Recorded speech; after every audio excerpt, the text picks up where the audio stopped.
This time on the Highland Woodworker, Henry O. Studley changed the tune of woodworkers everywhere when his tool cabinet was revealed to thousands. This was the first thing I'd ever seen that I was like, I've actually seen perfection.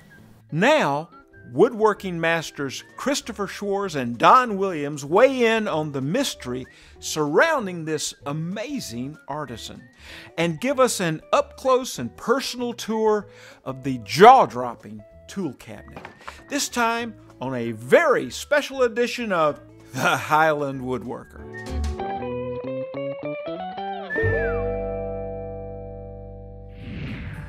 Hello, I'm Charles Brock, and I'm a Highland Woodworker. I just love coming to Highland Woodworking in Atlanta, Georgia.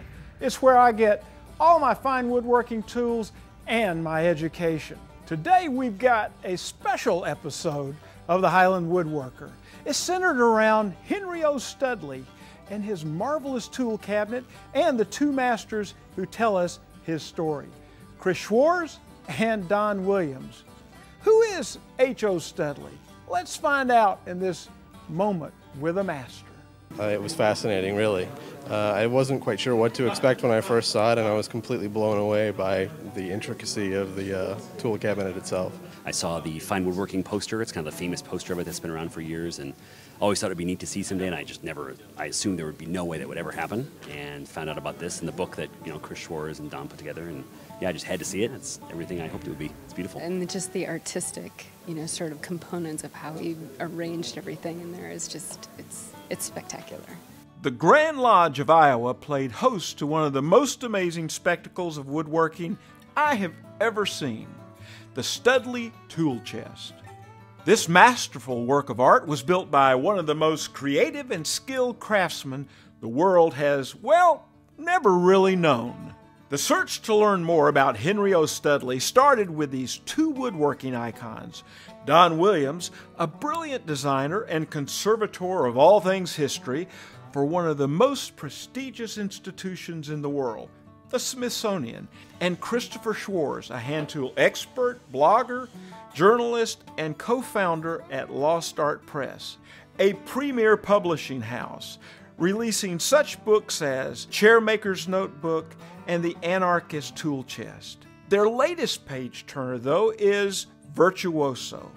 Countless hours of research went into finding out the mystery that is H.O. Studley and his tool chest. Let's hear in these masters' words what was revealed. Studley was a craftsman, mostly known in the organ and piano trade. His working life was from shortly after the end of the war between the states right up to the First World War.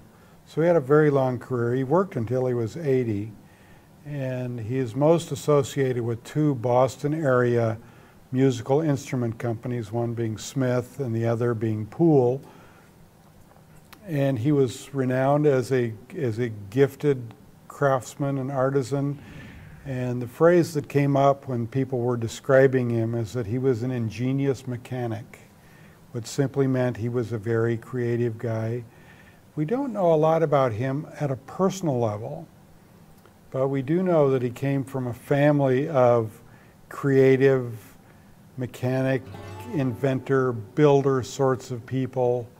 And we know that he is considered, or was considered by his contemporaries, to have mastered the woodworking trade in his mid-teens, maybe as early as the age of 15 or 16.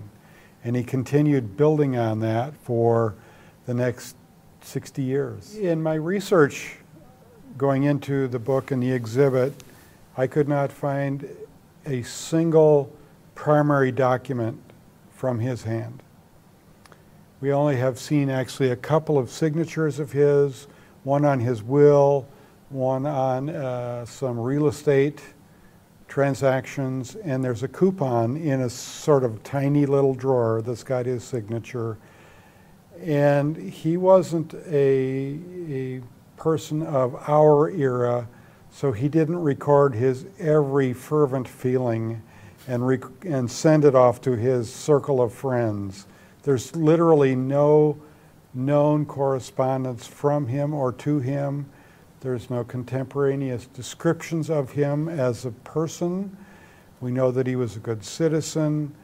We know that he was a brilliant craftsman, and a very successful real estate speculator. And that's the end of what we know about him. But we're very hopeful that this book is going to dislodge something. You know, after years of research, I think Don and I are hopeful that we get to revise this book. Somebody's going to find the Studley love letters. That's not to his cabinet, let's hope. But you know, as I look out 5 years from now, there are two among many possibilities, both of which would please me to no end. One is that as a historian and researcher, 5 years from now, we look back at this and say, there's really nothing more to learn. We learned all there is. Yep. The other option, which would thrill me in a different way, is, oh, you guys know nothing about Studley, and here it is. And there's just a floodgate of information about him, about his craft, about some of the tools he used or invented, or some of the things that we really haven't. One of the things we've talked about for 5 years now is we simply have no craft technology framework for some of the things that he did. Yeah. And I would love to be inundated, and I would love for me to call Chris or Chris to call me and say, you know, we really have to do a revised edition. The tool cabinet was reputed to have been built when Studley was in his tenure at Poole Piano, which would have put it between roughly 1900 and 1915 or 18. Those were the core groups. His years were a little bit longer. At the end of his life, he conveyed it to a family of friends, neighbors, and co-investors. He was a real estate speculator named the Hardwicks, who were his neighbors in Quincy, Massachusetts. It remained in the Hardwick family until the late 1990s, when it was purchased by the current owner, who was captivated by it, as were millions, well, millions probably too many, tens of thousands of people who saw it on magazine covers and presentations. So it's really only had Studley as the owner, he was the maker, the Hardwick lineage, and the current owner. And it's been well cared for all along the way. Coming at it from the analytical world of the material culture, again, all we know about Studley is that tool chest. That's the best psychoanalysis of him we have. And it's clear that the tool chest was made for that collection of tools. It did not evolve over time. It was made specifically for that collection of tools. You look at it and you have to know that this was somebody, to put it crudely, he was showing off. But when you look at it, he had a lot to show off about. If I could have a conversation with him, I suspect, and this is speculation, he would say, this is my marker, see if you can do better. I have to say the biggest aha moment was one that Don really pointed us to, which was almost every tool in that cabinet is well worn. The number one is incredibly worn, showing a lifetime of immense care, which we've analyzed by magnification. But what was important is the chest isn't that used. It doesn't match with the wear, and Don is of the mind that it was produced at the end of his career, which I totally agree with, and it was a statement. It was an artistic painting, and that traveled forward in time with his tools and his genius. During his lifetime, he was ascribed as the person who created this assemblage and built many of the tools. Looking at it, we both analyzed many of the tools, the configurations, the fingerprints, as it were, the stylistic fingerprints. He probably made or modified heavily enough to consider him having made about 3 dozen of the 250, 275 tools. The rest of the tools were top of the line. Somebody asked me today, well, were there any tools that were sort of second tier? Yeah. There wasn't a second tier tool in there. He knew quality and he bought quality. I've never seen anything more spectacular, and I have to say the photographer Nayar, who was the photographer on this project, put it best when he said it's a woodworking fractal. which is what makes it amazing, is that no matter how close you get, it's even more amazing. Yeah. The closer you get, the closer you get, the closer you get, and you cannot find where you say, and that's where he failed, because he's almost not human in a way, but it's amazing. The function of it primarily is inspiration. And I'm not talking about inspiration of doing better joinery, although the joinery on there is flawless. I mean, there's a little drawer that's about this tall, and there is a hole and two half-blind dovetails in 3/16 inch stock. And it's almost like they grew together. Done by aliens.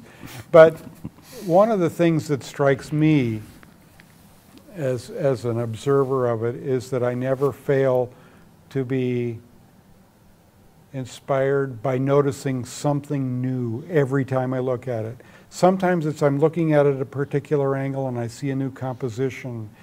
And the whole premise of compositional comfort is something I think a lot of our contemporary woodworkers, a lot of the woodworkers that I know are not comfortable with striking out into the world of aesthetic composition. Mm-hmm. The first vignette of it, and it's really a collage of vignettes, are the set of 4 custom-made awls just to the left of the center line, with a graduated set of niches of Gothic arches. And I've been working on artworks at a reasonably high level of conserving artworks for almost 40 years, and I cannot say I've ever seen a more beautiful composition than that assemblage around those things.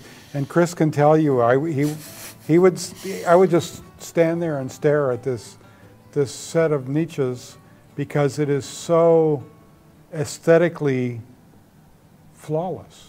I like the mallet, and you like the mallet. I like the mallet too. Mallet speaks to me on so many levels, and it's so beautiful, and there's nothing out there I've ever seen like it.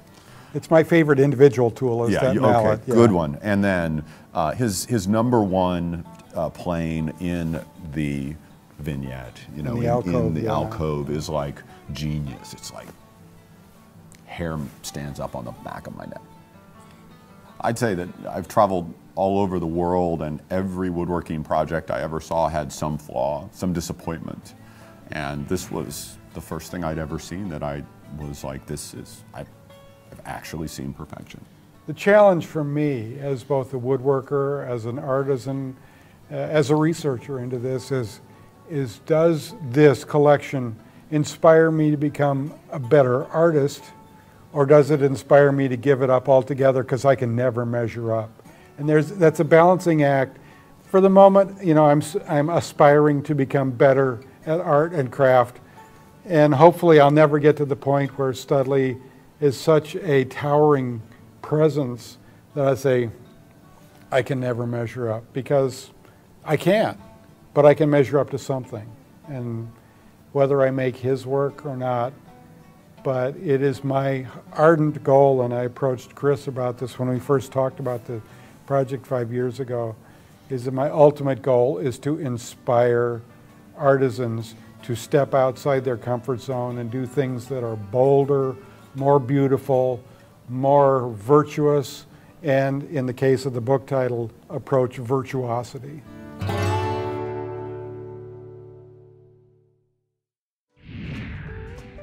And then you open it up, and there's more tools underneath there. Don Williams gives us a white glove tour of the Studley tool cabinet. But first, Christopher Schwarz gets to the bottom of those tricky dovetails on pop woods, tips, tricks, and techniques. You're watching the Highland Woodworker.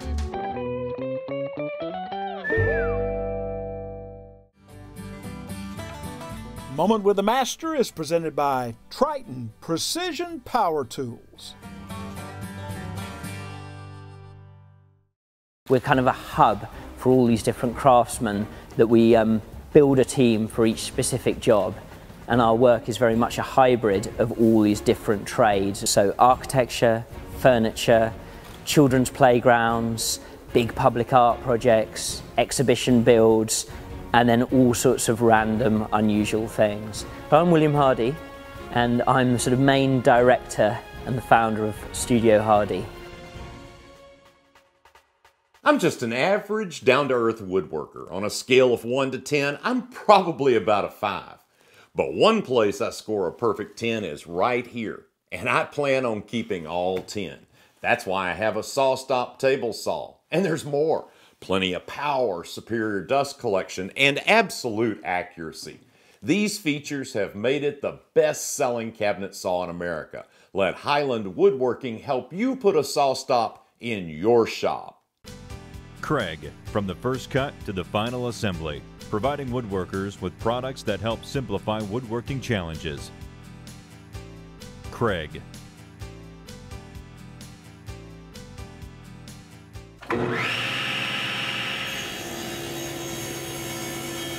Forrest, manufacturer of the award-winning Woodworker 2, presents the PVW blade, designed specifically for the rip and cross-cutting of plywood and plywood veneers without splintering or chip-outs. Highland Woodworking has been a leader in woodworking education for over 30 years. They offer all kinds of woodworking classes year-round, ranging from how to hand-cut dovetails and mortises, to how to sharpen a plane or a chisel, how to build a cabinet, a chair, or a bookcase, or how to turn a wooden bowl. There are classes on wood finishing, French polishing, and even antique furniture restoration. For a list of upcoming classes that may interest you, go to highlandwoodworking.com.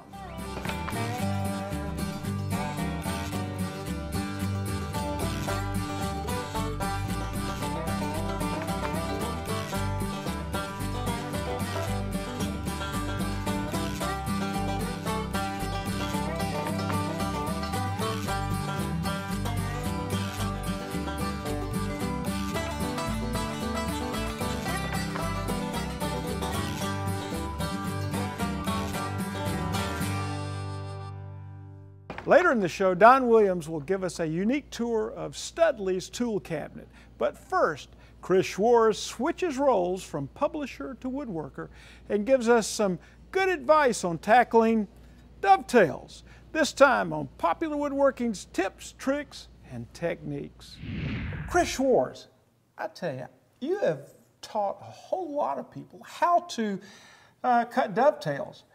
I do pretty well till I'm ready to put the boards together and take my marking knife, and then it's kind of just a jumble. And how do you get it straight and true so that the dovetails come out right? Yeah, well, Chuck, the number one problem that people have when they cut dovetails is, you know, they're okay with the sawing, they're okay with the chiseling. That's not the problem. The problem is exactly what you point out, which is that transfer point where you take, you know, one joint, either it's the tails or the pins, whichever you cut first, doesn't matter, and transferring that onto the second board. And as you just said, you know, things shift all around and you're just, you can't get it right. And, you know, when a small piece like this, not so big a deal. Most people can manage this, but when you're talking about an 18 or a 24-inch wide case, carcass, yeah, you're in trouble. So there are lots of like wheezes or dodges, as the English call it, for getting around it. And some people will cut a shallow rabbet here, and that works okay. But then you also have to teach beginners how to use a rabbet plane. And what if you don't have a rabbet plane? Sure. Other people will put some blue tape there, and that gives you a little ledge, which makes it easier.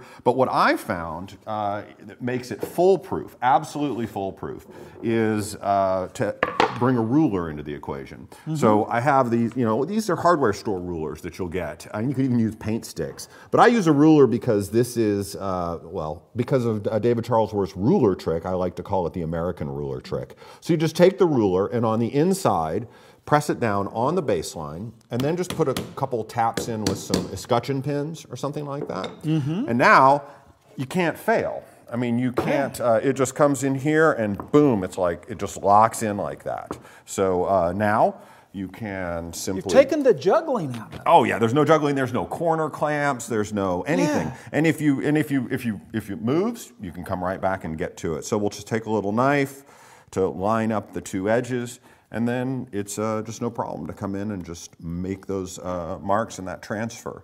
The only downside to this trick is, of course, that you have a couple little pinholes on the inside of your tailboard, but I've been doing this for years and no one has noticed yet, so Nobody has seen your nobody pinholes. Nobody said those pinholes. Oh, I got you. So this trick works with pins first or tails first, half-line dovetails, whatever you want. It doesn't matter how you cut dovetails, but this little ruler trick will make sure that you get that transfer point just right. And it costs almost nothing. Well, yeah, they cost especially nothing if you go to Home Center and steal the paint sticks. Sure. You got a little support here and kind of a standard way. I saw that you set it up with your plane underneath. Oh yeah, this is just, I cut dovetails. Every project involves dovetails, and I cut them all by hand. So I have I have a special vise and a special support here just to make my life easier. So I have less to think about, so I can focus on cutting the dovetails. Hey, sounds good to me. I can't wait to try it. All right. Well, thanks, Chuck. Yeah. All right.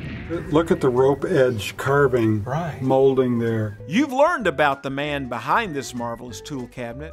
When we come back, a tour of this amazing work of functional art. You're watching the Highland Woodworker.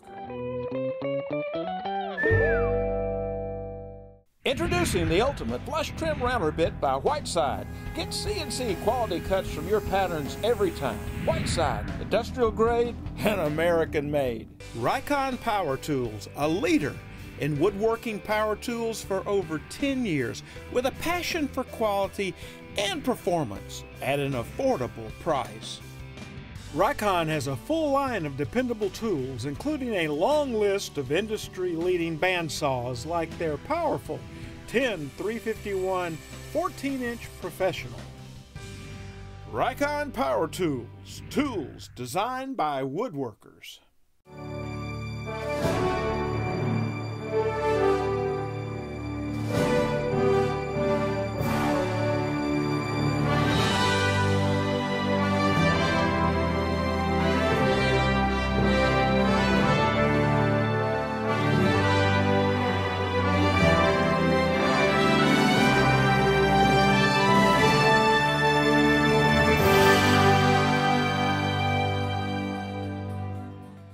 Are your tools Tormek sharp? Tormek, consistent, reliable, and razor sharp. Tormek, sharpening innovation. If you can't make it to Atlanta, then you can always shop us on the web at www.highlandwoodworking.com. Well, earlier in the show, we learned all about who Henry O. Studley was and got a glimpse of his phenomenal tool cabinet. Now, Don Williams takes us on an exclusive tour. Well, they're all highlights, but take us through the highlights of the chest. One of the construction technique highlights, if you will, or the way he organized his tools, is the fact that many of these are on movable panels that flip up, and you can look behind them and see varying tools at multiple depths. And for example, you've got this amazing, exquisite little Prentice jeweler's vise mounted to a small slab of Santo Domingo mahogany, the whole of which hangs in its own stirrup back here, along with precision tools. This is a piece that he made. These are some Starrett or other measuring tools, completely hidden from sight to the casual observer, and yet when you lay this down, you see yet another layer, and what you probably couldn't see is in the back, you see this blade of a protractor square. That's completely hidden, hung on the back side of this, so you don't really get to appreciate it. And then you can move to a panel like this, which includes my favorite vignette. This right here is as beautiful as human art gets, in my mind. It's flawless in its design and its execution. You have, again, really the best tools that were available. He didn't buy anything that wasn't the best tool. He didn't make anything that wasn't the best tool. So there was a real key for that, and yet you can lift this up, and some of the tools are a little bit quirky about the way they stay or don't stay in place, and that you look underneath and there's another layer, and then you can remove that, and there's another layer behind that, behind both of these. So the real takeaway from all of this is the depth and three-dimensionality of it. You've got these planes, you've got his insignia of Masonic iconography. He was a very loyal Mason. And then yet you open it up, and there's even stuff back there. And a lot of people think that sharpening stone box is the single most beautiful thing in here. And again, beauty is in the eye of the beholder to some degree. It is a beautiful thing. Sure. It's not the thing that really captures me, but that's okay. I think it's an exquisite thing. You come down here to drawers.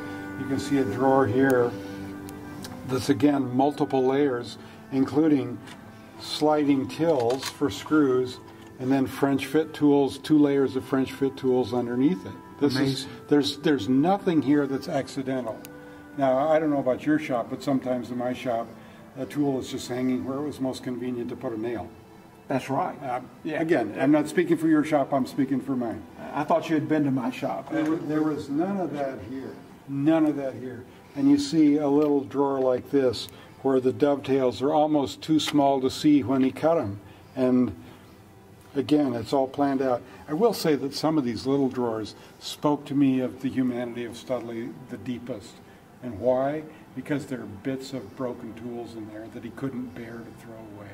I don't know if that's a problem you have, but sometimes I have tools that break and I can't bear to see them thrown away.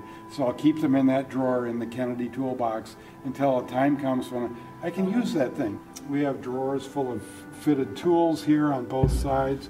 We come around here to his back saws with hanging specialized tools on every side with support brackets, you know, a wonderful bevel gauge, brace, fitted measuring devices of one kind or another. I know a terrific caliper with an exquisite ivory and mother of pearl mount. And it's way beyond needed. I mean, one definition of art is something that is made more lovely than it needs to be. This was art. You've got chisels that fit by, the hand goes way up into a closet above, and then you can retract it, and yet there's a slot for the chisel going way down. Again, another top panel of tools. This is a movable panel. This is my favorite individual tool right here. It's the mallet. It's an infill cast head mallet. There's a beech infill block that goes all the way through it, and when you look at it, let's see if we can't take it out and take a look. But you can see that this is a beech block that goes all the way through. This is some of the most remarkable metal casting I've ever seen. This was cast as a one-piece shell with all of these details in double Bombay with virtually no handwork finishing. This is pretty much as it came out of the sand when it was cast. And there's more tools underneath there. Wow. And then you open it up and there's more tools underneath there. Wow, what so a collection of augers. There was an insight, if not a downright genius, to the whole creative process, both aesthetically and technically, to lay this all out so that every part fits together. If a tool is out of place, the doors won't close, or the next layer won't close. So everything has to be perfect. And this was in a time before computer-aided design. This all had to be worked out exactly as it is now. This was something that burst fully formed from his creativity. And so when he started making this, he was making this exact thing with no changes whatsoever. You can see those details. Just amazing. Look at the rope edge carving, molding there. And then we can move up to the left a little bit, and you see this detail of the pendant, of the alcove, which was Masonic iconography for the number 1. And it's fitted, and I can tell you, you can only appreciate that under a microscope. Wow. At least I can only appreciate it under a microscope, and I have had a microscope up to it to take a look at it. That is workmanship. And then when you come down here and look at these arches and the tapered bevels on either side of those half Gothic arches made with a single stroke of a knife, that is a craftsman who is supremely confident in what he's doing.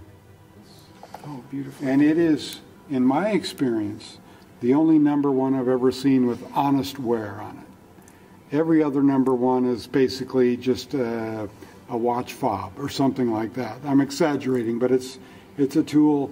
This was used, and you can see that it was used and it was sharpened. It was so much more than isn't that cute. It is so much more than isn't it cute, and it had a particular task. It's a tool that's way too small for my hand. I couldn't use this, but he did, and it fit right in here, and just slid home and stayed put. And I'm just trying to share my obsession about this with the other people that will be inspired to try new things and maybe inspired to try better things, which is how I'm trying to use it for myself. Let it inspire me to do better work. Yeah. Thank you so much, my friend, Thanks, for sharing Charles. this with the world. It's good to see you. For more information about H.O. Studley, I would recommend this book, Virtuoso. Pick one up at Highland Woodworking in Atlanta or online at highlandwoodworking.com.